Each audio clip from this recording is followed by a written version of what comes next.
You know, sometimes the strongest partnership can crumble in minutes, not with wars, not with sanctions.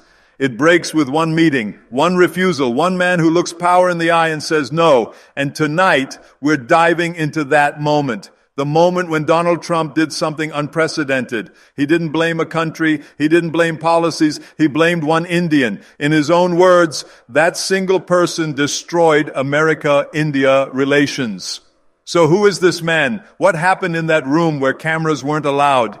And how did one conversation change the trajectory of two superpowers? This isn't about trade numbers or defense deals. This is raw. This is personal. This is about the collision between American expectations and Indian pride. This is about one voice that refused to bend and made the most powerful man on earth take it personally. So stick with me, because once you hear what really went down behind those closed doors, you'll never see global politics the same way again.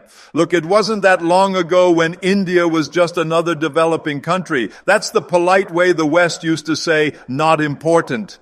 They saw poverty, they saw chaos, they saw a nation grateful for whatever attention it got from the big players. What they completely missed was the hunger, the determination to rise. Today, India isn't asking for permission anymore. The International Monetary Fund says India is now the fastest growing major economy on the planet. While Europe fights recession and America worries about inflation, India is building. The numbers don't lie.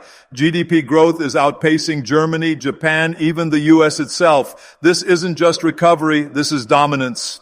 From the tech towers of Bangalore to the financial districts of Mumbai, money is flowing like never before. Since 2016, over 75,000 startups have launched, making India the world's third largest startup ecosystem. We're not talking about small businesses here. We're talking about billion-dollar valuations, unicorn companies, global tech giants being born every month. When COVID hit and the world panicked, what did India do? It became the pharmacy for the entire planet. Over 80 countries got their vaccines from India. The country that was supposed to need help became the lifeline for everyone else. While the West struggled with supply chains, India was exporting medicines, vaccines, and medical equipment across the globe. And suddenly, the power dynamic shifted. India wasn't the grateful recipient anymore. India had options, real options. This wasn't the same country that would nod and smile at whatever America offered. This is where our story really begins, because Trump, being Trump, walked into this new reality expecting the old rules to still apply. He expected India to be thankful. He expected compliance. He was about to meet the man who would change everything, Dr. S. Jaishankar, India's External Affairs Minister. If you don't know this name, you should, because this is the man who made Trump so furious that he personally blamed him for destroying the relationship between two nuclear powers. Jaishankar isn't your typical diplomat. He doesn't do small talk. He doesn't flatter egos. He walks into rooms representing 1.4 billion people and he acts like it. Sharp, strategic, and completely unimpressed by American pressure tactics. During Trump's presidency, everything was supposed to be on the table. Trade deals, defense partnerships, strategic alliances. Modi and Trump had their public friendship. Remember Howdy Modi? 70,000 Indians cheering Trump in Houston. Trump loved every second of it. But behind those camera-ready moments was a different story. Because while Modi was playing the diplomatic game, Jaishankar was holding the line. And that line was simple. India will not be dictated to. The breaking point came during high-level talks that most people never heard about. Secret meetings, closed doors, no media. This is where the real business gets done. Trump's team came in expecting quick wins. They had their demands ready. They wanted India to stop buying weapons from Russia. They wanted India to reduce trade with Iran. They wanted India to pick America's side in every global dispute. Basically, they wanted India to become America's junior partner in Asia and be grateful for the privilege. The meeting was tense from the start. American officials laying out what they expected from India, making it clear that this wasn't really a negotiation. This was America telling India how things were going to be. Then Jaishankar spoke.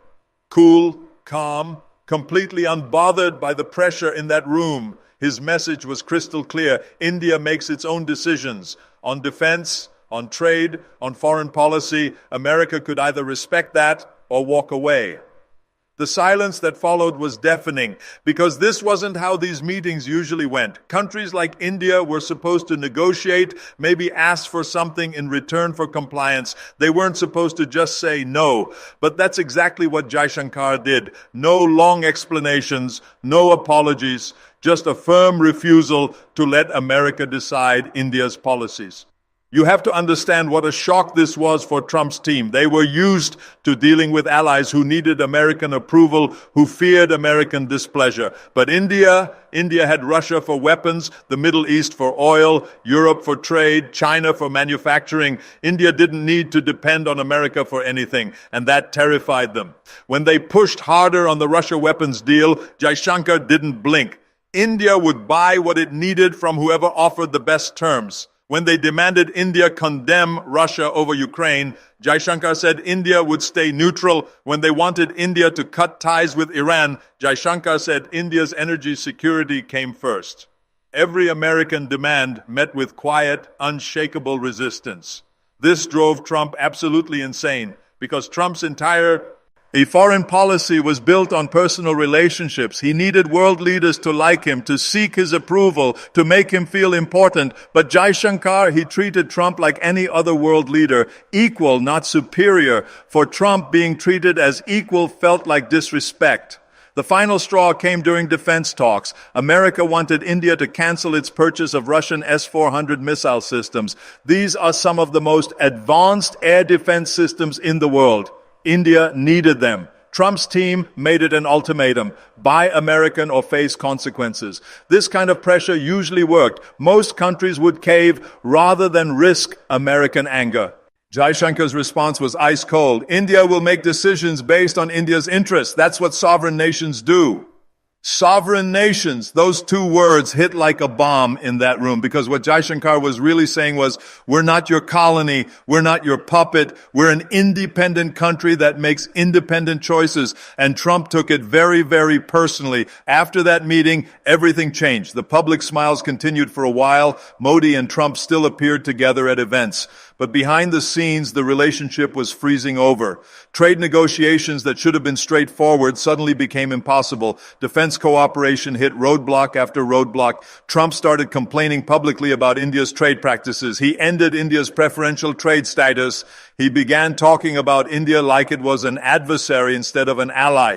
Then came the moment that revealed everything.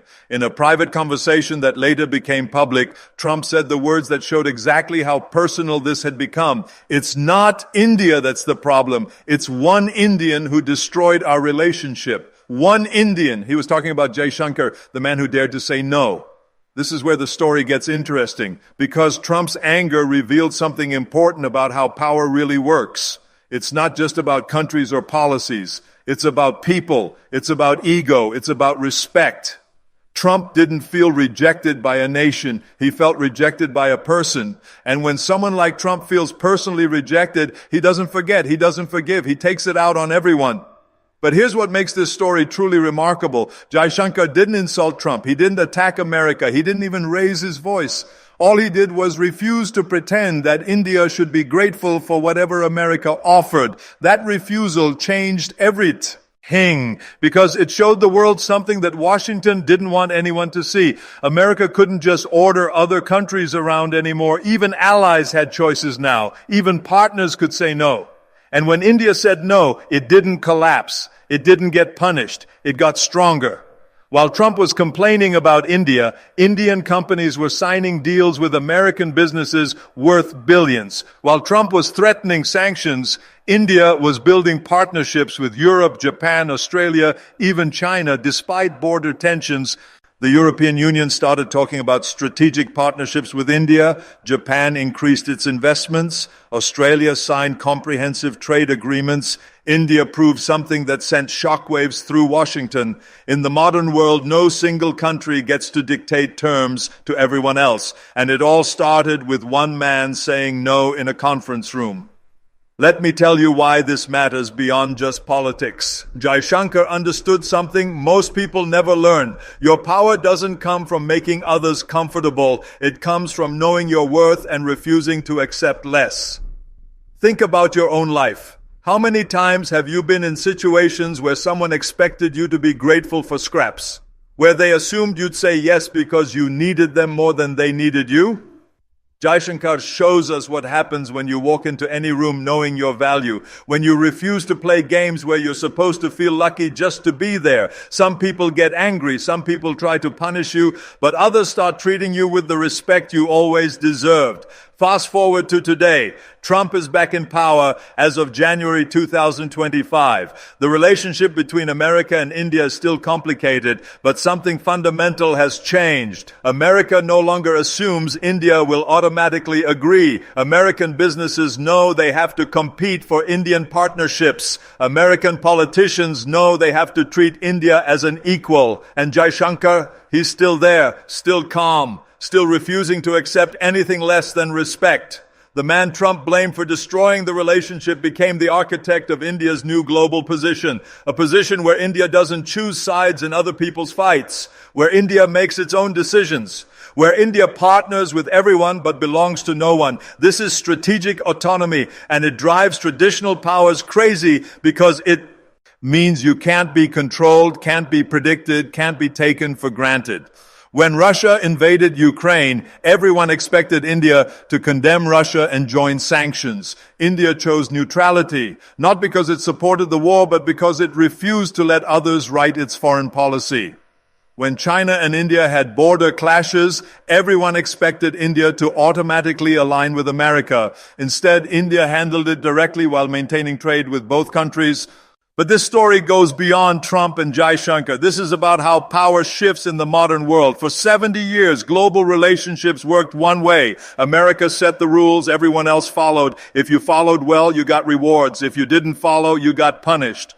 That system worked when America controlled half the world's economy and had the only serious military force. But that world doesn't exist anymore. Today, there are multiple power centers. China has massive economic influence. India has enormous population and growing wealth. Europe has huge markets. Russia has nuclear capabilities. In this new reality, countries don't have to choose between America and everyone else. They can pick America for some things, China for others, Europe for still others. They can be strategic, they can be selective, they can be independent. And that's exactly what India decided to do.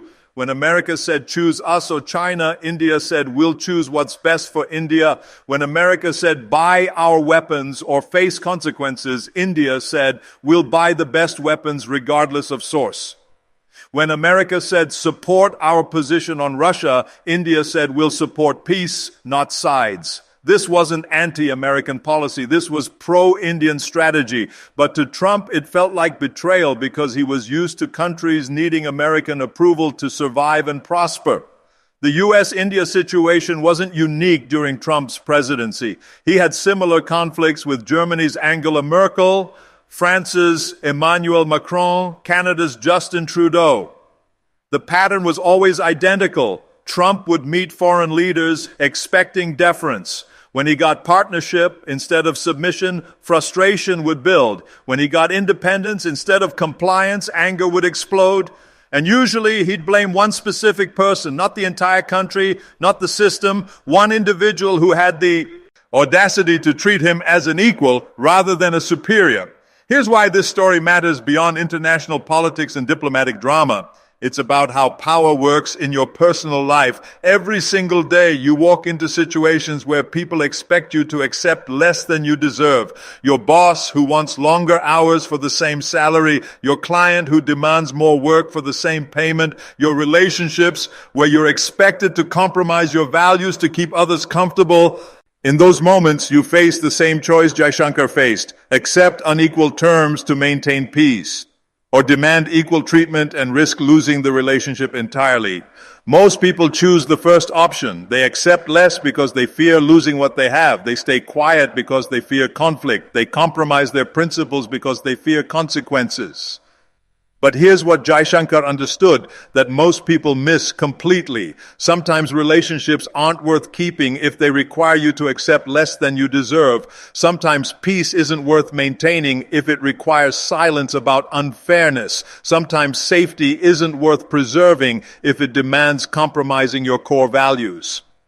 When Jaishankar said no to Trump, he wasn't trying to be difficult or stubborn. He was demanding to be respected as an equal. And respect can never be given as charity. Respect must be earned through strength. Sometimes earning respect requires risking rejection completely. The people who shape history, who change industries, who build movements, who create lasting legacies, they're not the ones who always say yes to everything. They're the ones who know exactly when to say no. They understand that some relationships are only valuable on equal terms. They would rather walk away from bad deals than accept bad deals. They measure success not by what they avoid losing, but by what they refuse to tolerate. So the next time someone questions your worth, your position, your right to equal treatment, remember this exact moment. One diplomat, one conversation, one stand that changed global dynamics forever. Because that's how real change happens. That's how nations rise from followers to leaders. And that's how individual voices can echo across the entire world. You don't have to fight loudly to be powerful. You just have to know exactly who you are and what you won't compromise. And when pressure comes, when demands are made, when people expect you to shrink to make them comfortable, that's when your character gets tested. Jaishankar passed that test. He showed the world that New India doesn't ask for respect, it commands respect. He demonstrated that dignity isn't negotiable, even when dealing with the world's most powerful leaders. This moment matters because it proves that principled resistance can reshape entire relationships. That standing firm on your values can change how others see you permanently. That sometimes the most powerful thing you can do is simply refuse to accept less than you deserve. Today, U.S.-India relations continue, but they're fundamentally different. They're not hostile, but they're not what they could have been. Both nations still cooperate on many issues while maintaining disagreements on others.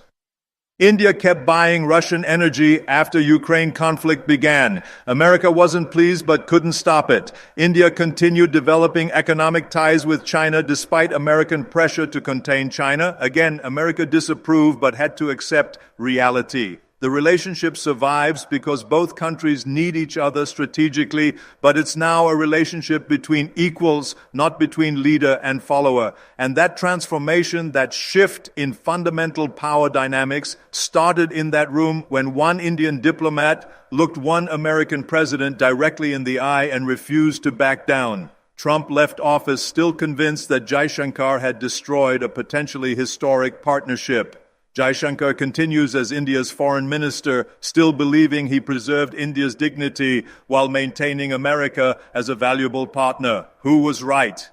History will make that judgment, but one thing is absolutely certain. The world learned something crucial from watching these two strong-willed individuals collide. Sometimes standing your ground means losing some ground, but sometimes losing ground is infinitely better than losing your soul. Sometimes the relationships worth having are the ones that survive your complete refusal to be less than you truly are. In the end, when Trump said it wasn't India that failed America, but one Indian individual, he revealed something bigger than he intended. That sometimes dignity gets mistaken for defiance. That sometimes standing tall means walking away alone. But history will decide whether that was destruction or the beginning of a completely new kind of diplomacy. That's the real truth Trump revealed, whether he meant to or not. In today's world, respect isn't given freely, it's demanded boldly. And the people who demand it might lose some friends along the way, but they keep their integrity intact. And keeping your integrity might be worth more than keeping everyone happy.